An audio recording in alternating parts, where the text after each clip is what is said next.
Cruising lieutenants, and Andy, the budget development, board goals, and preliminary budgeting information. Good evening, everyone. I'll set the tone by saying I don't want to be the sole person speaking this evening, but I do have a fair amount of information to share with you, and Steve will chime in as he sees necessary, and Dandy for that matter. I'm hoping that the majority of the meeting tonight can be, for me, at least a takeaway from me anyway, is getting a pretty good sense from you about your feelings for budgeting priorities for this year. You don't take action on your priorities per se, and I think if you were in a position of having sufficient revenue to be able to do that, I think I would ask that. But we're actually in a position now of potential concern, and one that I think requires your discussion to help give me and Steve and me sufficient direction to be able to have the principals and directors put their budgets together for this year. So with that said, I'm going to go through this somewhat systematically, but we can come back to any topic that you like at any one time. First of all, each of you received a copy of the budget goals and priorities that you approved last year.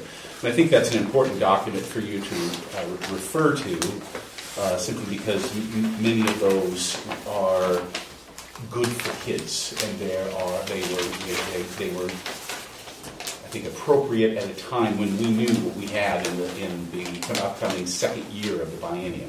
We were fortunate, and that's the current year that we're in that we had quite a few knowns at the time. And so we were able to put together a budget at this time last year with those knowns, with some anticipated outcomes that fit within these priorities. And for the sake of those in the public here this evening, those priorities or board goals were to maintain the 15-16 class size averages, provide school and program allocations which maintain current levels of staffing, to create a budgeted ending fund balance, minimum of 6% of the general fund revenue to help address the PERS rate changes, to apply the district strategic visioning plan, which we're currently in year 3 of that plan, and then I remember you had great discussion about this, to review support options for vocational education opportunities at the middle and high school levels.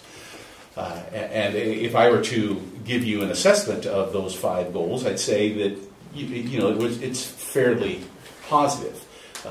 We could probably talk all night about what those look like, but generally speaking, and as you'll hear in just a moment, we have done pretty well when it comes to addressing those goals. So for the upcoming year, the reality is that we have changed from a number of knowns to a number of unknowns. In fact, I titled them developing and unknowns, and I want to speak about each one of those as we move ahead. So the knowns are, and this is not an exhaustive list, either of the 3 columns, but I think these are important priorities for you to see. We know what our data trend is demonstrating. We know our enrollment numbers. Current year, we're at about, as of February 1st anyway, about 3,890 kids. So we're growing. We're still growing. Actually, this year we've jumped up a little bit more than we expected.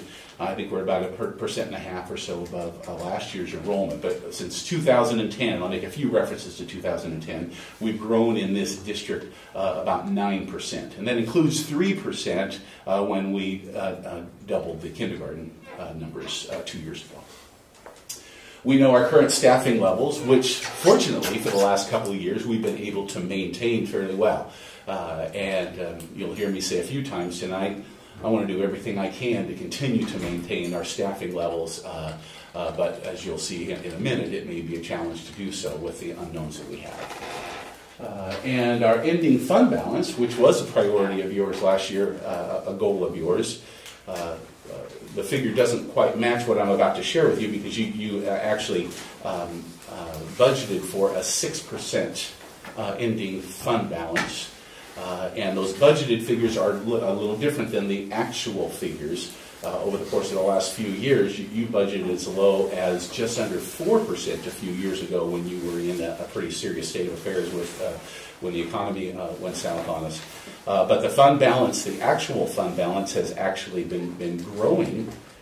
A few peaks and valleys over the last few years, but you had an all-time high. I went clear back to 2006. You actually had an all-time high of around 18% of ending fund balance, actual, to a low of about 9% in 2013. And if you recall from your audited ending fund balance, when we went over the audit with Steve a couple of months ago, we ended at 15%. So you charged me last year with coming up with a budget that allowed the ending fund balance to grow in order to meet the expected increase of PERS, and we've successfully done that. We've actually increased from about 11% of an ending fund balance a year ago, or 2 years ago, to an ending fund balance of 15% this year. So that nearly all but offsets much of the potential impact of the PERS increase and other unanticipated unknowns, I should say. So with all of that said, I realize I'm throwing a lot of figures out here. Compared to some school districts, you're in a better position. It's not ideal by any means, but you're in a better position. In layman's terms, you got some money in the bank. You have some reserves right now. And this board, historically, has been very good about anticipating some problems and best addressing those problems by putting some money aside, and you've done it again. I think it's been by design. Like I say, we've done that for years. I think our policy actually states 10%. Yeah, that's right. Well, we just go through that. You mentioned enrollment. We were talking a little bit before the meeting. Any idea what the impact of these new apartment buildings are going to be on the district? There's a couple new ones in town. You have secured an enrollment study. In fact, we just signed the contract for that today, and that will begin in April, and that will be the entire school district, and you should have those results by June or July. With that said, based on my preliminary conversation with the consultant from Portland State, and based upon some of the trends that we're seeing in the district, is that while the apartments will bring people to Silverton, clearly, in this case the city of Silverton, I'm uncertain how many kids that they'll bring. Well, it could be 20 or 25 kids. It could be 50 kids. And I think that unit over here is 93 or 97 units, I don't recall. But there's some question about how many kids they will actually bring, because what we're discovering in the district is over the years our enrollment has stayed relatively flat. You're still hovering around the enrollment you had in 2000, 1999, 98. It's higher, but statistically it's relatively flat. That's been somewhat due to home prices, I believe. Yeah. But the apartments bring a new dynamic in. They do. There's a couple of sets of apartments going up, yeah. There was the housing development that was going to go behind Mark Twain, or not Mark Twain, but Robert Frost as well, right? Didn't they do that presentation on that? There's no housing development plan there. The owner of that property has, I believe, petitioned the city to annex that property in anticipation of development. Okay, that's what still there are no plans. Yeah. Okay. So that's what the enrollment study should help produce for us, which I think will be an effective tool for you to rely upon to really know how much you're growing. I think if you were to rely totally upon your enrollment history, we're going to continue to grow in this district, and from my perspective, growing is good, and growing somewhat conservatively is good because you can better predict and plan around that as compared to very sharp increases. We know the PERS rates specific to Silver Falls School District. There's no surprise there that we all know they've gone up, and Steve, as a reference to current PERS rates, or what we're paying in this biennium, the new PERS rates are shooting up about 5%, no more than 5% of payroll, which is pretty significant. We estimate that the impact, based upon current figures and current salary levels, the impact to this school district will be somewhere in the $900,000 to $1 million range. And you also have some knowns about facility projects, and I bring those to your attention, not because you don't know, but because they will help, especially Lauren, in generating his budgets, his facility budget, and you'll see facilities will be discussed here quite a bit as we move ahead. But we have actually currently 2 projects which are active at Butte Creek and Victor Point, so those are occurring this summer. And we also have 4 applications submitted to the state of Oregon for additional seismic projects. And other than hope and cross fingers, I'm not certain what else we can do other than we think we have 4 pretty good projects. Mark Twain, we have a leftover project from Robert Frost School. If you recall, the covered play area is the seismic concern at Robert Frost. So that didn't get selected last year, so that automatically gets rolled over. And we actually submitted two applications specific to Silverton Middle School, knowing that it's up and activated and there's some seismic attention, additional seismic attention like in many of our schools that could occur there. And so knowing that we put an investment in there, we chose to submit a couple of grant applications to see if we can get some additional dollars for that facility.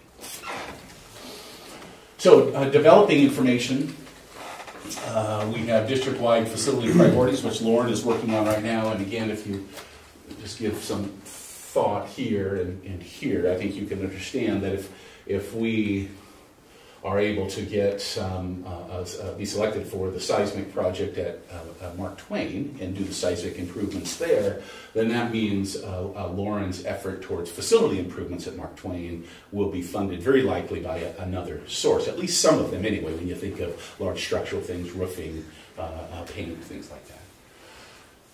Site and department budgets are also developing now. Steve has given the principals and directors a couple of timelines so he can get them their final figures.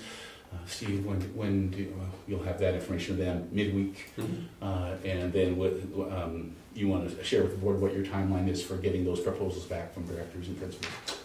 Yeah, March is really their budget development time to work with their staff and develop their budgets, and about halfway through the month we talk again and see if there's anything that's changed significantly in Salem with regards to a potential number, maybe make an adjustment to what their allocation is if necessary, and then right around spring break they need to just either right before or right after spring break I asked them for their sheets, and I have a few weeks to get it all pulled together and ready for our April 20th meeting.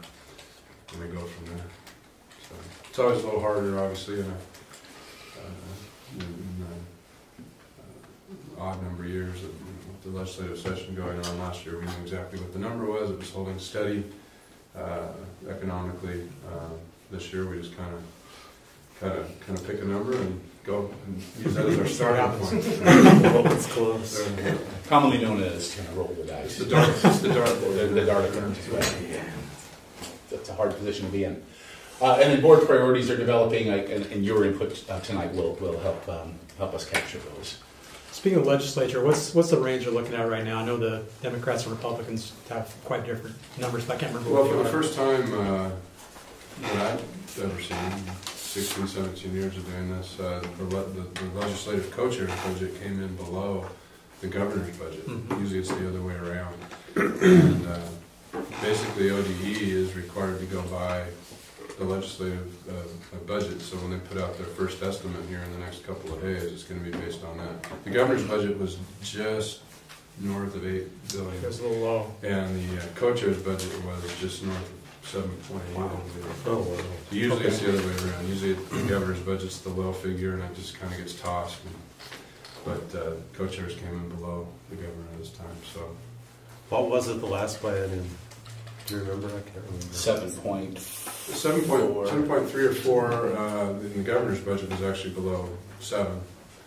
And it ended up at 6.9, went to 7.4. Which is really too bad. I'll editorialize a little bit here. The amount of revenue the state's getting is up significantly, but they're looking at expanding other programs, and it's going to potentially impact education. Yeah. Well, and I think we've all seen the pie chart since I think the 03-05 biennium. The K-12 share of the total budget shrunk from about 43% down to a low of 36 or 37%. It rose a little bit here in the last couple of cycles, but not anywhere close to what it used to be. And even though revenue's up quite significantly, unfortunately, a lot of the increase is just eaten right away due to the PERS increase before we even really get started. I mean, for all government agencies, and then yeah, they keep taking away from our piece of the pie, and then create more unfunded mandates. So it just makes it that much more challenging. And to just add some additional points to your conversation, so the unknown, as Steve just shared, is really the K-12 funding level for 2017 and 19. I do have a visual in front of you that will actually be mass produced here directly from COSA and OSBA, and these are 4 funding levels based upon some kind of reference. The 8.02 funding level is Governor Brown's proposed budget. The $8.4 billion state, again, this is K-12 education funding level, is based upon current service level. If you were to take all of K-12 education in the state of Oregon, current services that are provided, and add the roll-up cost to that, you'd essentially come with a anticipated budget of 8.4, with the bulk of that being in anticipated increase in PERS, but also roll-up cost of living adjustments, estimated, things like that. 8.93 is a figure thrown in there that's part of the way to what's called the quality education model, which is a 9.97. Quality education model is a model that's been around for many years, actually developed by legislative bodies years ago, about what it would take, or the level of funding that it would take in order to adequately fund K-12 education in the state of Oregon, so that there is some equitable resources provided to all schools across the state that allows them to meet the educational needs based upon this research project that was titled the Quality Education Model. And we can come back to this in just a moment. So just for clarification, sure. You said it was 8.02 is the governor's, and Steve, you were saying that the legislature is 7.8? Co-chair's budget. Co-chair of the Ways and Means Committee is 7.8 billion. And that's usually the one we go with? Well, that's what they start to work off of for their legislative session. Okay. And that's even scarier. It's a little scarier. I think if you were to speak with those in the know, legislative folks, that there is some political posturing with that by the co-chairs, some messaging, I should say, with that in anticipation of what will likely be a challenge to acquire adequate funding for education. The co-chairs believe that a 7.8 proposal would shed a little bit more light on the need for it to be higher. I can't say that with certainty, but that's what I've been told. Posturing low in the hopes to get highs. We have unknown with collective bargaining with both associations. We begin that in March with the licensed folks, and begin that in April with the classified folks. And as with any collective bargaining year, those are always unknowns. And while there will be quite a few language items that will be discussed, I'm certain, especially with the licensed folks, it's a full reopener. Generally, the financial impact are based upon those economic things, right? So that's yet to be determined. This is an interesting one, the PE requirement. Just as a brief history, in 2007, the state legislature approved a requirement for all students in elementary schools and middle schools across Oregon by the year 2017 to have a minimum number of instructional hours of physical education per week. I believe for middle school kids it's 150 minutes per week, and for lower primary and intermediate kids it's 225-ish. That's to be implemented this year. And it's a very, very difficult thing to implement, a requirement like PE, when we may not have adequate funding to maintain our current service level, our current staffing levels. And from my perspective, While you editorialize a little bit, I will as well. I think from my position, I will have a very difficult time meeting a state requirement for additional instructional time in PE if I have to cut a kindergarten or a third grade teacher. Or what bothers me, we're taking away class time. We've been hammering away trying to get kids up to par on reading and math and science, and that's going to take away class time. Sure. 225 hours a week? 225 minutes a week. Minutes a week? Yeah. That's 45 minutes a day. It is. For the elementary level. It's a big cut. That's huge. Yeah, and I think logistically, Danny just actually collected quite a bit of information that she has compiled for this, and the estimated financial impact to the district is 800, 900,000-ish. But she also came up with some considerable or additional concerns around just the sheer amount of time in an instructional day to fully offer physical education. In addition, a few of our sites don't have the facilities. A couple of schools don't have gyms. A couple of schools don't have adequate green space to offer the kind of kindergarten that's expected from this. So there has been some discussion about postponing this requirement, but I'll believe it when I see it. That will be a very interesting dialogue at the state level for advocates for physical education, which I understand, I get it. At the same time, while trying to talk about the priorities that you mentioned, reading, writing, and just general instruction. I think can I add something to that, Andy? Yeah, go ahead. In polling the principals about what their focus would be if they had to look at reducing time in other areas, they were looking at things like media,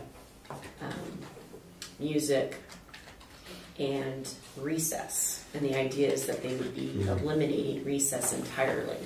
And so I thought, I said to Andy, and she's shared that we have an obligation to provide some kind of socialization skills for children in a structured environment. Not every minute is accounted for exactly as we're prescribing it. And so I think that took me by surprise when I learned that that's how principals were anticipating that they would meet the time.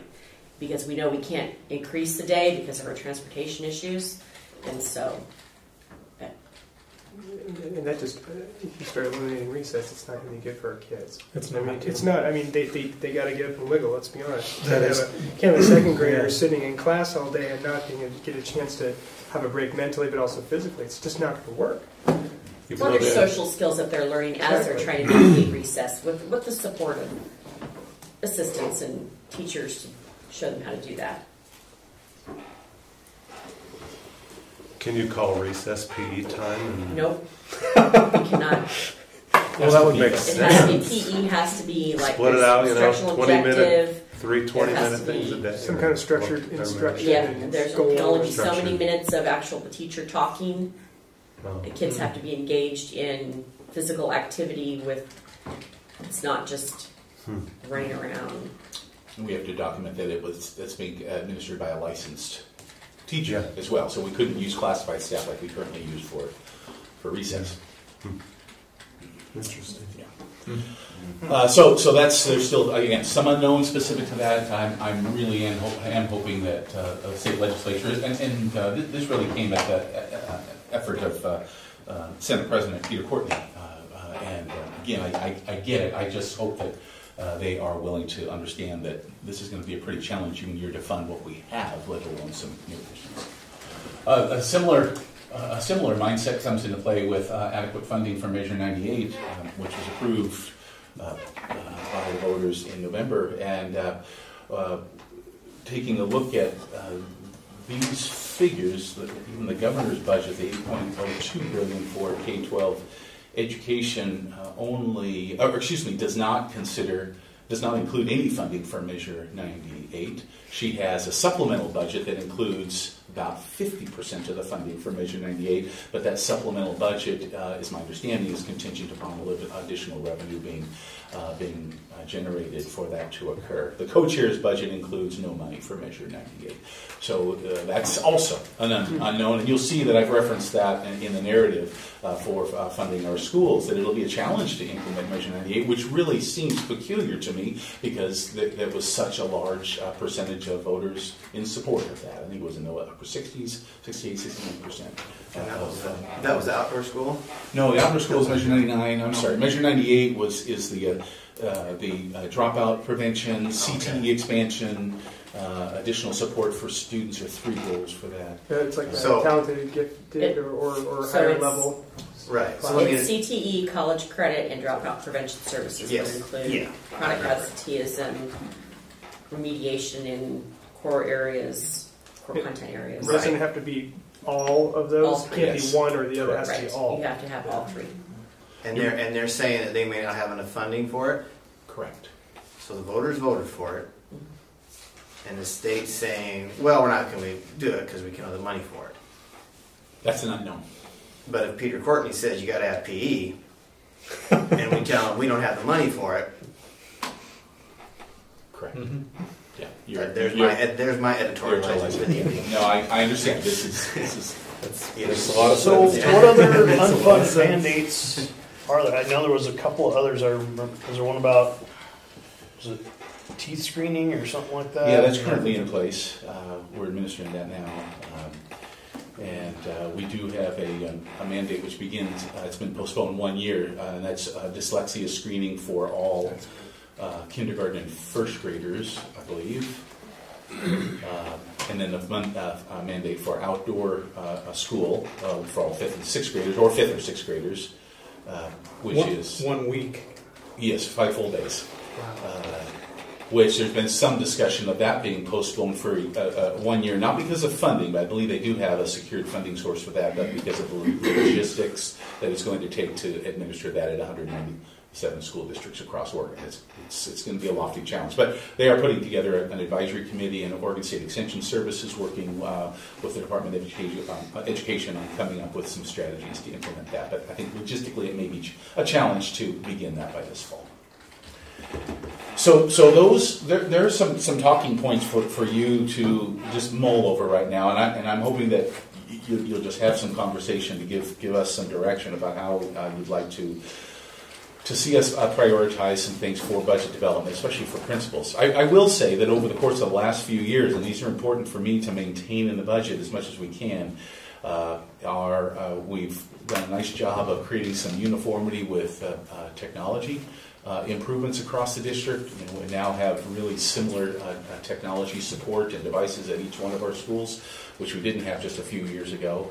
We've seen a similar improvement in the area of curriculum adoption. We still have some areas to improve there, but I know we have social studies and science adoption coming up, and we'll be looking at those from a district-wide perspective, which I think, again, is really important.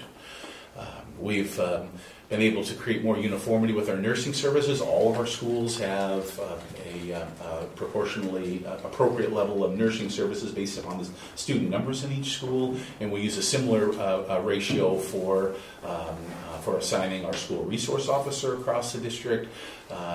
You also have other supports similar to administering some of the mandates that you were discussing, Todd, so related to vision screening and health screenings and things of that sort, which occur equally in all of our schools now across the district. So we've made some great strides in that area, and it would be very unfortunate to lose any of that uniformity that we've created in this district with any of those programs because they're working, they're effective. Again, all bets are off until we see what the actual numbers are that we get from the state of Oregon. But from my standpoint, and when thinking of administering our vision with our mission statement and our vision that we're year 3, we've made some great gains. And so I'm encouraging you to do the same and say, yes, let's develop a budget that maintains our full strategic visioning plan as we go into year 4 of that plan, doing everything we can to do so. So I'll turn it back to you, Mr. Chair, and just to see if the board has any specific questions or specific input related to some of those. And again, I would encourage you to use the priorities and goals that you agreed to last year, at a minimum as we move ahead in formulating the goals for this year. Yeah, I agree with that. I think we should stick with this and then try to maintain our existing programs. With things like PE, what happens if we just don't implement that, even though it might be an expectation from the state? If the state were to follow through and it was a mandate, we would have to state our non-compliance when I report to you and to the public when I do my Division 22 standards report in January. And then we would have a year to correct it. I'd have to submit a corrective measure about a plan of how we're going to do that. Worst case scenario is that it could impact funding. I've never seen the Department of Education withhold funding for school districts that are non-compliant in one or more areas like that because they can't afford it. I truly don't think that would occur here. There has been some discussion among superintendent circles anyway, in full anticipation of that question by their board, saying what happens if we don't administer it because we don't want to cut our current service levels. And if we have to administer PE, well, we just hold off on PE so we don't have to cut existing teachers. Would districts decide to just, I hate to say it, stand in protest and I don't know, you'll find a lot of districts across the state not implementing the PE mandate, just kind of in, I don't say in defiance, but we're in the same situation where there is no funding. You're not going to cut current projects and current curriculum because they're too important and too vital to our district. And you're just going to say, well, for now, we're the funding, so we're not going to put it in, and then we'll see what happens. I know it's not a great that's not a great way to go about it because you don't want to consciously go against what you've been mandated, but I don't know. Tough position. Would there be any way around it if, I know this isn't a popular idea, expanding the school year? If you were to lengthen that, would that give the number of hours needed for teaching in, possibly? Yeah, I think there are plenty of advocates for that. I think it would offer some relief and some flexibility. But keep in mind, many of the instructional hours for students are based upon an annual threshold that we have to meet. However, the operation of our schools are oftentimes based upon the number of hours per day, and in some cases even per week, for us to be able to logistically offer things. So at some point, the more we add to the instructional day and not take anything away, we're going to get to a tipping point or a point where we just can't add any more. Okay. So there may be more sense to actually considering, if you're going to consider addition to a school year, to consider actually extension of an instructional day, and at least have that conversation. But what comes to mind predominantly with each of those will be the collective bargaining implications. Yeah, it's going to cost money. Yeah, and it will cost money, and of course, and rightfully so, we would have to bargain that. I'd like to mention, I mean, there's a priority on education, but are there other things besides education that's important to developing kids' lives? Music instruction, athletics, after-school programs, other activities. Home with family. Full of family, that's very important. So that's another thing you don't necessarily want to cut into, because they're all so important. The problem I see with not sticking with the mandate is that at some point you start diluting the rest of the mandates, and then you don't have any argument why you're doing one over the other. Pretty soon it's just a big free-for-all. So that's what I see. Mandate doesn't mean anything. Yeah, that's exactly what they're doing. They're just adding more stuff on and not even thinking about the consequences behind it. Yeah, but the state's got to take care of that, not each school. I think that has a point to what Aaron was going at with maybe a uniform protest. Right. Just say knock it off. Why don't you quit making things, mandating things you can't pay for, and start figuring out ways to pay for We've got multiple things on the docket here that are in that situation. Exactly. And that's not just the one, it's a couple here. And that's the problem. Right. You can't have them all. Right. In the current situation now, if you had a higher budget, maybe, right? But given current funding, you can't do that. So do you guys agree to stick with our same goals we had last year? Yeah, there really isn't room in the budget to really expand or try anything. We just want to try to maintain. That's kind of the goal. We're going to be struggling with that, to be honest with you. Do we need to shoot for a higher on the ending fund balance than what? I don't think you're going to have a choice, Darren. If it comes in low, you take a look at the, as an example, the $8.4 billion current staffing levels. Even with that, I'm estimating anyway that you'd have to tap into about $600,000 of your reserves in order to operate at that funding level. You can do that with a 15% fund balance right now, which is a little over $5 million. You can do that.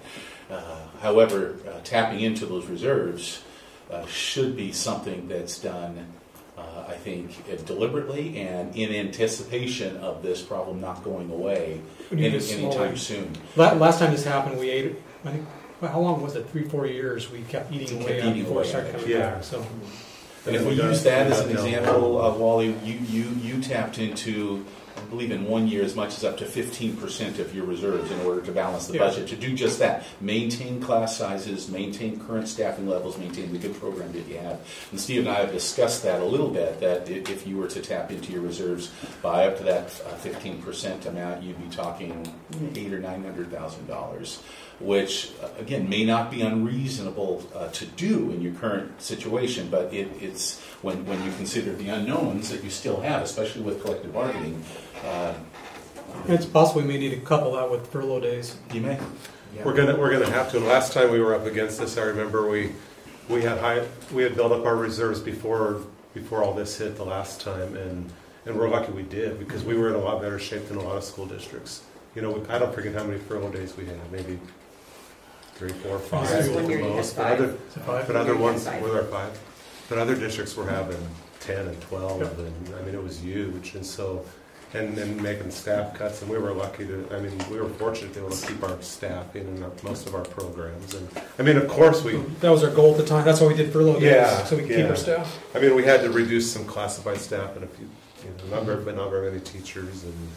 One thing to remember for this year as well is we've been talking so much about next year and beyond, and we've been talking about this for quite a long time. We are still, this year, in one more building year of reserve. So we were close to 5.2 at the end of last year, the 15% that Andy referred to. I mean, there's a good chance we may end up somewhere in the 5.5 to 6 range by June 30th, 2017. So our starting point will be a little bit better even than we're talking about. So most likely. So we're going to have to use some if we want to keep things the way they are, but we're going to have to use it sparingly at the same time, because this could probably last a few years. It could. It'll last at least 2. It's exactly.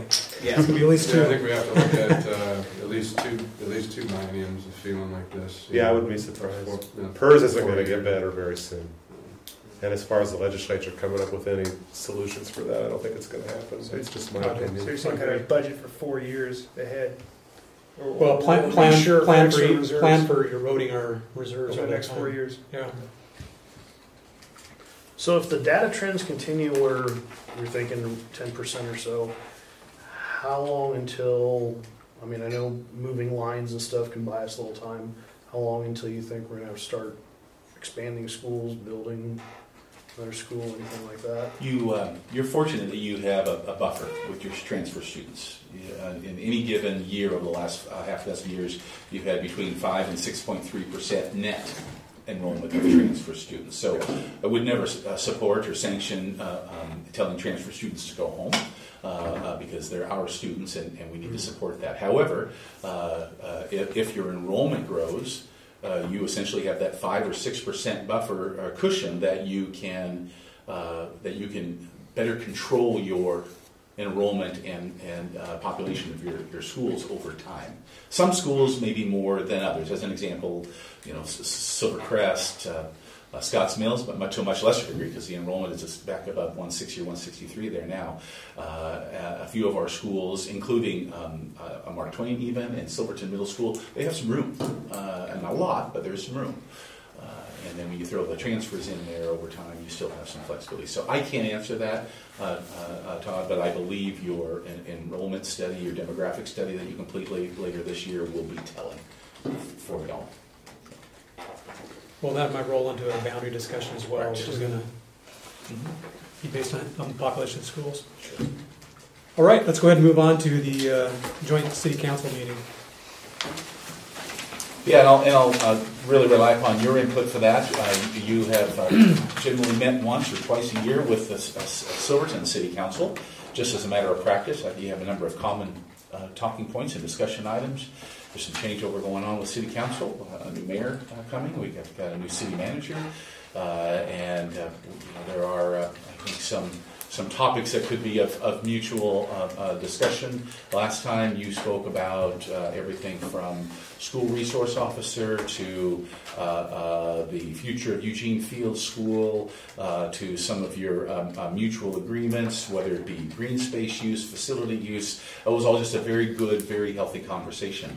I know there has been some additional energy on the part of the City Council in discussing a Parks and Recreation district for the area, for the city of Silverton, possibly expanding it out of the city of Silverton.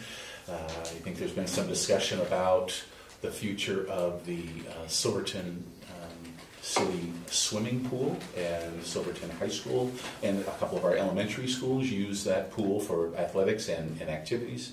And there may be some very interesting conversation about that. Some school communities actually, and I'm not suggesting this for ours, but some schools and communities have actually jointly supported things like Parks and Recreation districts and swimming pools. You see swimming pools in a number of high schools around Oregon. So I think there are some topics that would be good for you to sit down and just discuss, and Wally and I will meet with Christy Worcester and the new mayor in a few weeks to come up with what that agenda will look like, but I'd sure like any input from you and Wally would as well, I'm sure. Yeah, any ideas you guys have? Yeah, growth. I'm just concerned about growth. Just want to know what plans are we going to see more apartments coming in, or any? It's a good one. Just know what's coming in the next 10 years, possibly. Any impacts to traffic? How's the traffic been in town since we rearranged? I hear lots of talk about traffic. Just rather. It's not good as far as I'm concerned, but that's just me editorial. Yeah. Well, no, it's not exactly. Is that because of the way we structured our stop times, or is it just Silverton's growing? There is the city is in the middle of a transportation system development plan right now. In fact, I'm on that advisory committee with a few others, and we can ask Jason from the city to give an update. It's a very good point too. Those are good topics. Yeah, because how we structure our schools affects traffic in town. Well, and also too along that lines, if they anticipate growth, I don't know if there's any way to forecast now what the tax-based growth would be off that potentially, and how it would impact growth income to our schools. I don't know if that's something we could roll in that. It's probably hard to figure out now. It's all kind of I guess not really trying to say one word. Just say, are you guys pro growth? Do you see growth coming? Are we going to hold steady, or just what do we need to be thinking about? They should have projections on that, though. I'd be surprised if they don't. I'm sure they do. Yeah, it'd be nice to hear what they say. Mm-hmm. I know traffic's busy around here, with schools let out, but I don't. My personal opinion, I think it's a minor thing compared to the rest of the traffic in town. Yeah, I have. If they blame the schools, I don't put a lot of stock in that, just because I drive through town many times, and you really get stuck, and it's not school traffic. So. Sure. Anyway, that's just me. Have you heard anything from the city and what their ideas they have to talk about? I've only spoken with Christy Worcester, and she's, I think, just doing so much transitioning right now.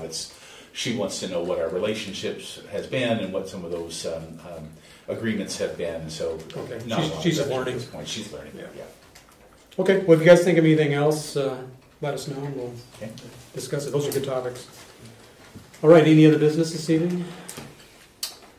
If not, we'll go ahead and adjourn regular session. Then we'll go ahead and go into executive session per ORS 192.6602D to conduct deliberations with persons designated by the governing body to carry on labor negotiations. Thanks for coming. Let's go ahead and move out of executive session and move back into regular session. Any other questions or comments before we adjourn?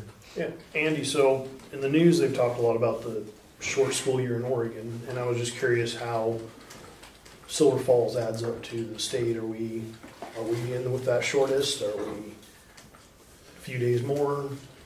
I don't recall the ranking of Oregon school years compared to the national average. I believe it's in the mid-40s or something, 45, 46, whatever. And that's based upon the number of instructional hours that students in Oregon are provided in our schools over the course of the year. We're required to keep those minimum requirements, so that's 900 essentially for elementary kids and 990 hours a year for high school kids. We meet those requirements. We exceed those in some schools. We're closer to that threshold in other schools, but we meet those. And so I don't know where we as a district stand with other school districts in the state of Oregon, and with that said, I definitely don't know where we stand with other districts in the country, other than we fall in with the state of Oregon with whatever that ranking is. Okay. Good enough. Thank you. Anything else? All right, meeting adjourned. Thank you. All right, thank you, everyone.